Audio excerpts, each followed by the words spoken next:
Schiltigheim, qui est, comme tout le monde sait, la capitale de la bière d'Alsace. La Cité des Brasseurs, le podcast. Épisode 1. La brasserie Adelzofen, au cœur de la tourmente de l'histoire. Nous sommes à Schiltigheim le 4 novembre 1858 en compagnie de Rodolphe Erhardt. Rodolphe Erhardt est brasseur, il a 42 ans. C'est le fils d'une vieille famille protestante. Et ce jour-là, le 4 novembre, il signe un acte notarié qui va marquer singulièrement l'histoire de la bière d'Alsace. Marié depuis 1846 à Frédéric Wittenmeyer, père d'une petite Marie-Sophie née l'année suivante, Rodolphe achète un terrain d'1 hectare sur ce qui deviendra la route de Bischwiller. La légende veut qu'une ancienne huilerie occupait déjà l'endroit, mais c'est bien une brasserie qu'il décide d'y bâtir. 2 ans plus tard, en 1860, les cuves de brassage entrent en service. Il faut dire que nous sommes à une époque charnière entre 1858 et 1865. Un grand mouvement de déménagement entraîne les brasseries qui étaient alors à Strasbourg, intramuros, hors des murs de la ville, vers Cronenbourg, Königshofen ou Schiltigheim. Trop à l'étroit, trop souvent inondés, ils cherchent ailleurs l'espace nécessaire et surtout, ils cherchent des caves profondes, capables d'accueillir la fermentation basse. Cette nouvelle technique de brassage venue de Bavière et de République tchèque, exigeant de la fraîcheur et donc la construction de grandes glacières. C'est ainsi que naissent, dans les faubourgs, des noms appelés à la célébrité, la brasserie de l'Espérance ou la brasserie de Schützenberger. Mais la particularité de Rodolphe Erhardt, c'est qu'il ne transfère pas une brasserie déjà existante. Non, il crée ex nihilo cette nouvelle usine. En 1865, Schiltigheim n'est encore qu'un bourg de 3700 âmes. La brasserie Erhardt est déjà conséquente pour l'époque et produit plusieurs dizaines de milliers d'hectolitres de bière. Mais voilà qu'en 1867, le destin frappe à la porte du brasseur protestant. Rodolphe Erhardt meurt prématurément.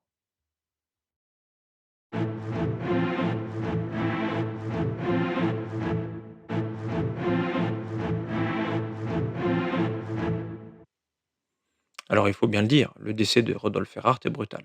Sa veuve, Frédéric Wittenmeyer, tente de maintenir l'affaire, dans un premier temps avec le beau-frère, et puis elle semble hésiter et se résout à vendre, l'année suivante, à 2 jeunes hommes qui ne sont pas tout à fait des inconnus, Gustave et Émile Erhardt, des cousins au 7e degré. Ils n'ont alors que 24 et 26 ans. Ils sont jeunes, mais pleins d'idées. L'histoire va rapidement les rattraper, puisque 3 ans seulement après leur rachat, survient la guerre de 1870. La France perd l'Alsace-Moselle, alors annexée. Strasbourg devient allemande, et le marché français se ferme peu à peu. Dès 1882, de lourds droits de douane frappent les bières alsaciennes, alors assimilées à des bières étrangères. Le syndicat des brasseurs de Strasbourg proteste, mais rien n'y fait. Il faut vous dire que les brasseurs alsaciens font alors face à un triple défi. Le premier est que certains brasseurs choisissent l'option, s'exilent et créent de nouvelles brasseries en France, perpétuant ainsi les recettes de la bière alsacienne, c'est-à-dire des bières de Strasbourg de fermentation basse, mais brassées hors d'Alsace. Le second défi est que le débouché des trains de la bière, ces fameux trains qui transportaient la bière à la capitale, s'amenuise. Et enfin le troisième est qu'à Strasbourg même, de puissantes brasseries bavaroises s'installent avec leurs tavernes. Germania, Löwenbräu, Franziskaner, zum Spaten et concurrence alors la bière alsacienne. Félix Helmsteder, ancien président du groupement corporatif des brasseurs d'Alsace, résumera la situation d'une phrase grave. La brasserie alsacienne dut se replier sur elle-même et chercher dans l'accroissement de la consommation indigène et dans l'exportation une compensation qui ne fut toutefois pas totale. À ce moment-là, pour la brasserie Erhardt, il y a un nouveau drame. Gustave Erhardt, l'un des deux frères, meurt en 1882, à 40 ans, foudroyé par un coup d'apoplexie. La maison des frères Erhardt perd alors son aîné, et c'est à ce moment-là que la brasserie change de statut. Elle devient société anonyme et prend un nom qui allait la rendre célèbre, Adelshofen.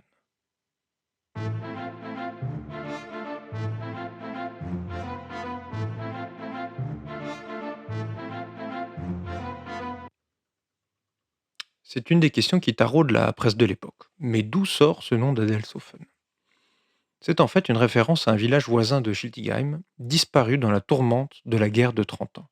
C'est en somme un clin d'œil à la mémoire alsacienne.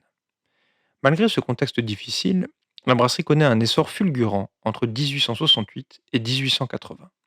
Lucide et clairvoyant, la direction Erhardt installe tout d'abord une brasserie à Bar-le-Duc, dans la Meuse, pour conserver un accès au marché français.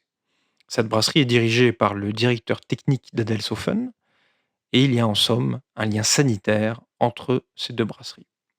C'est aussi à cette période que la brasserie Adelshofen s'internationalise. À une époque où le marché des brasseries est avant tout local, voire régional, la brasserie va exporter ses bières dans toute la France, mais aussi dans des contrées plus lointaines, comme la Turquie, l'Argentine, à Porto Rico ou au Brésil. Pour parvenir à cela, alors que les moyens de transport et de communication n'étaient pas aussi rapides et immédiats qu'aujourd'hui, des agents exclusifs, des dépositaires, sont mis en place par pays. Ils délivrent une bière en bouteille, gage de qualité et d'uniformité pour l'époque. L'épisode est connu et a été abondamment raconté par la correspondance commerciale dans les années 1880. Les frères Erhardt présentent à Bordeaux une bouteille de bière qui présente le cachet du consul de Buenos Aires. Malgré le long voyage, la bière dégustée est délicieuse, témoignant ainsi de la maîtrise des brasseurs. Écoutez d'ailleurs ce qu'écrit le 16 juillet 1887 un journaliste d'un quotidien à Constantinople. Pour les personnes qui préfèrent une boisson un peu plus forte, se rapprochant de la bière anglaise ou de la bière brune allemande, nous pouvons recommander la bière d'Adelshofen, provenant de l'importante brasserie de messieurs Erhardt à Schiltigheim. Nous avons constaté, en la dégustant avec plusieurs connaisseurs, que la bière Adelshofen est excellente au goût et que la dernière goutte de la bouteille est réellement aussi bonne que la première. Cette même année, la production Adelshofen atteint 80 000 hectolitres, un chiffre colossal pour l'époque, avec un outil de production qui s'avère très performant. C'est aussi l'époque du paternalisme. Les Erhardt sont marqués par une morale protestante exigeante et ils développent des dispositifs visant à améliorer la condition ouvrière brassicole de l'époque. Les épouses sont actives dans des sociétés philanthropiques visant à diffuser des règles d'hygiène, notamment en matière de puériculture, comme la goutte de lait. Des cours de français sont donnés et une bibliothèque est mise à disposition du personnel. Un système d'allocation de retraite et de congé maladie est également mis en place. Enfin, un savant mélange de jetons permet aux ouvriers de se faire récompenser financièrement de la bière offerte qu'ils n'ont pas bu au quotidien pendant leur journée de travail. À l'approche du début du XXe siècle, Adelshofen devient la première brasserie strasbourgeoise.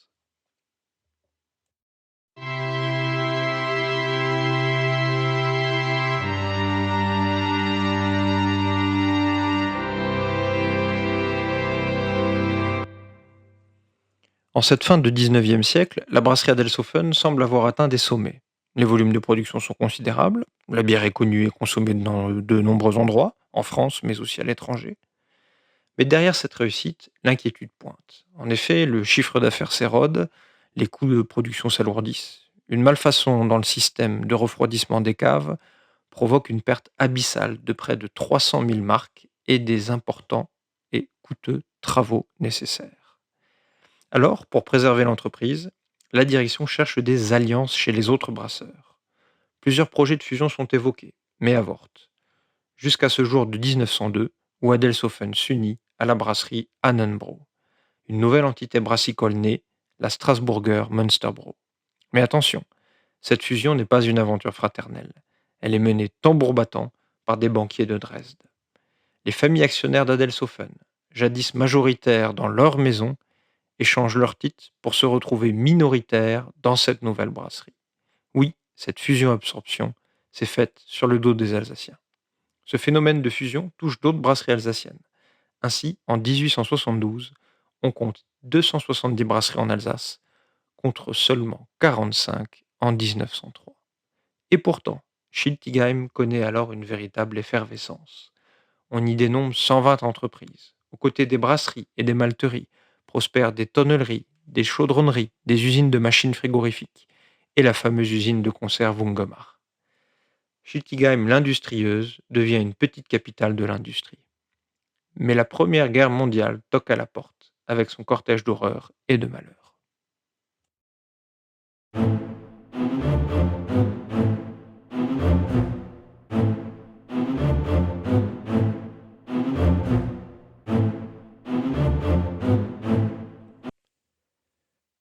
À la fin du conflit, en 1918, il faut le dire, les temps sont rudes. L'Alsace est allemande depuis plus de 40 ans et quelques habitudes ont été prises. Elle voit déferler des mesures vexatoires, des épurations politiques. Le conseil municipal de Schiltigheim est dissous. Les Alsaciens sont réintégrés ou expulsés en fonction de leur lieu de naissance et surtout du lieu de naissance de leurs parents. Sur le plan économique, le coup près tombe pour Adelshofen. Société à capitaux allemands, elle est placée sous séquestre pendant 3 ans. Ce n'est qu'en 1922 que la brasserie du pêcheur, sa voisine, rachète 72% du capital. Adelshofen n'est formellement plus indépendante depuis cette date, même si la maison mère Fischer a toujours respecté, pendant plusieurs décennies, son autonomie. Il faut le préciser, il y a jusqu'à la crise de 1929 un contexte économique favorable à Schiltigheim. Le secteur brassicole est en expansion et toutes les brasseries chilicoises augmentent grandement leur volume de production. C'est l'apogée de la bourgeoisie industrielle chilicoise avec des grands patrons protestants et parfois humanistes comme Léon Gomard, Fernand Ehrenschmidt ou Jean Quiri. Les années passent et le début des années 30 est difficile avec une augmentation du chômage. Les ouvriers de brasserie se mettent en grève en 1933. En 1938, la brasserie se transforme en société anonyme et prend comme emblème le blason du village d'Adelshofen avec en fond la cathédrale de Strasbourg. Pour une brasserie 100% chilicoise, cela ne manque pas de panache. C'est une brasserie moderne, nourrie par les progrès techniques de ces décennies. C'est aussi l'époque du développement de la publicité sur de multiples supports. Cendriers émaillés, sous-bogue, verre, carton, fixés sous verre. Les brasseries rivalisent d'inventivité pour se démarquer. Les mailleries alsaciennes d'Enheim produit en 1927 une plaque émaillée iconique, l'homme aux 7 bouteilles, montrant un Alsacien costaud, en bras de chemise, coiffé d'un béret, cigarette au bec, portant 7 bouteilles de bière des marques de la brasserie Adelshofen. À la veille du déclenchement de la Seconde Guerre mondiale, Adelshofen brasse 300 000 hectolitres de bière, juste avant le début des années noires.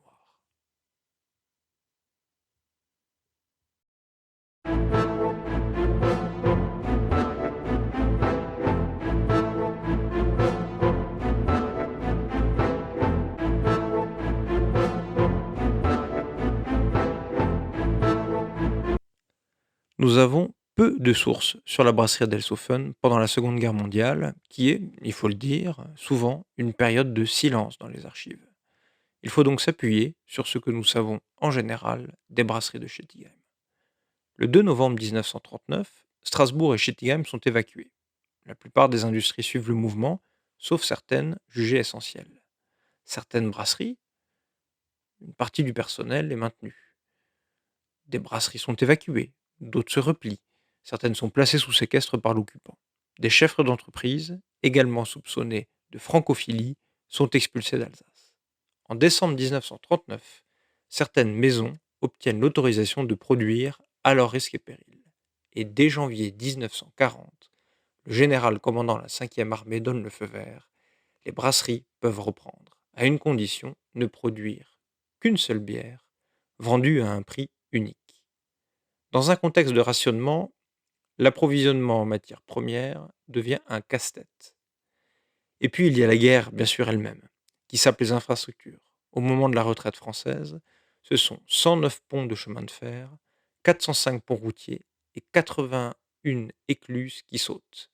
Les lignes téléphoniques sont coupées, plus de 1000 km de voies ferrées deviennent inutilisables. Autant de réseaux nécessaires pour transporter des matières premières et de la bière. On retrouve dans chaque brasserie un Kraft durch Freude, en français la force par la joie, l'organisation de loisirs contrôlée par les nazis, ainsi que le Deutsche Arbeiterfront qui ont remplacé les syndicats dissous. Les brasseurs brassent de la bière pour les troupes et le prix est fixé par l'occupant. C'est une période où il y a peu de main-d'œuvre, les hommes étant incorporés dans les armées. Et la main-d'œuvre qui reste dans les brasseries et qui n'est pas incorporée dans les armées est souvent transférée vers des usines d'armement. Il n'y a pas d'investissement ni d'achat de machines, toutes les usines étant tournées vers l'économie de guerre. Plusieurs estaminets et débits ont été endommagés et certains appartenaient d'ailleurs aux brasseries. Le secteur de la restauration est également partiellement fermé, ce qui réduit bien évidemment la consommation de bière. Et enfin, la bière brasserie est une bière de faible densité, pauvre en matières premières, dont les consommateurs se détournent au profit du vin et des liqueurs. Mais, contrairement à la brasserie Fischer ou à la brasserie de l'Espérance à Schiltigheim, la brasserie Adelshofen n'est pas bombardée en août 1944. L'outil de production sort donc relativement indemne de la Seconde Guerre mondiale. Après les épreuves de la guerre, voici le temps des Trente Glorieuses. C'est une époque d'effervescence, d'optimisme retrouvé, et les brasseries ne sont pas en reste. Schiltigheim grandit à vue d'œil et compte en 1962 25 000 habitants. L'activité industrielle bat son plein. 20 entreprises chilicoises comptent plus de 100 salariés. L'Adelshofen, elle, se porte bien, avec une augmentation des volumes. 200 000 hectolitres de bière brassée en 1966 et près de 300 000 en 1981. C'est l'époque des innovations, de la bouteille 33 centilitres en verre perdu et de la boîte de bière en 1958, symbole de modernité et de consommation de masse. Mais dans ce paysage brassicole, les grandes manœuvres se multiplient pour se regrouper, les brasseries craignant toutes de disparaître. En 1970, le groupe BSN s'empare de Cronenbourg, le fleuron alsacien. En 1972, Heineken lance une OPA sur la brasserie de l'Espérance. En 1972, la brasserie Perle ferme ses portes, suivie en 1975 de la brasserie de Colmar et de la brasserie du Romain de Pfaffenhofen. La brasserie de Saverne, elle, passe sous contrôle allemand. C'est toute la carte des brasseries alsaciennes qui se redessine. Vous le savez, le tournant des années 80 est plus difficile. Les brasseries alsaciennes sont confrontées à la concurrence européenne, aux nouvelles habitudes de consommation liées à la grande distribution. Les prix sont bloqués par le gouvernement en 81 et en 86. La crise est structurelle, disent avec fatalisme les professionnels de la brasserie. Et pourtant, c'est alors qu'Adelshofen trouve une idée révolutionnaire. La maison lance l'Adelscott, première bière aromatisée au malt à whisky, mêlant tradition et innovation. Le succès est foudroyant. L'Adelscott devient le moteur de la brasserie, représentant près d'un tiers de la production. Pour un temps, l'avenir semble assuré. Mais cette réussite, paradoxalement, précipitera le destin de l'usine. Car lorsque le brassage de l'Adelscott est transféré à la brasserie Fischer, Adelshofen perd son joyau. En 1996, c'est le coup de théâtre. Fischer, qui possède Adelshofen, est racheté par Heineken. Or, le géant néerlandais possède déjà une autre brasserie à moins de 500 mètres de l'Adelshofen. Une question s'impose, lancinante, dans toutes les têtes. Heineken gardera-t-il 3 brasseries distinctes dans un rayon de 5 km²? Dans un premier temps, la stratégie est claire. À Fischer, les bières de spécialité, des volumes modestes mais avec des fortes marges, et à la brasserie Adelshofen, des bières d'entrée de gamme et des marques de distributeurs, un segment perçu comme moins noble mais où Heineken veut s'ancrer. Mais rapidement, le coup près tombe. L'usine Adelshofen est jugée moins moderne que la brasserie de Saint-Omer. Les volumes de production y sont alors transférés. On parle pudiquement de rationalisation de l'outil industriel. En juillet 2000, le conflit social éclate, un des plus durs de l'histoire brassicole alsacienne. Les ouvriers séquestrent un temps le directeur du personnel. Certains menacent de mettre le feu à des bonbonnes de gaz alimentant des chariots élévateurs. La presse s'empare de l'affaire. L'opinion publique s'émeut de la fin de cette brasserie historique, à juste titre. Finalement, les négociations aboutissent. Primes de licenciement, transfert vers d'autres sites, mesures d'accompagnement. Le site cesse son activité. La friche industrielle est rasée en 2008. Première brasserie barinoise à l'orée du XXe siècle, Adelshofen n'entrera pas dans le XXIe siècle.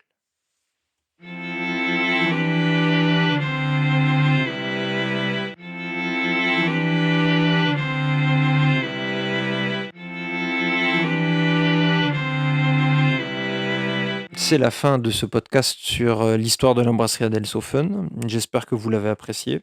En tout cas, moi j'ai pris beaucoup de plaisir à vous narrer cette histoire incroyable, cette épopée industrielle chilicoise et ce patrimoine aujourd'hui disparu. Si vous souhaitez en savoir plus sur l'histoire des brasseries alsaciennes, n'hésitez pas à vous rendre sur lacitedesbrasseurs.fr, notre site internet, et notamment dans la rubrique Publications, où de nombreuses interviews de brasseurs d'aujourd'hui sont publiées, mais aussi d'articles que vous retrouverez sur l'actualité brassicole ou l'histoire brassicole. Vous pouvez également nous suivre sur Facebook et bien sûr sur Twitter et sur Instagram. À bientôt.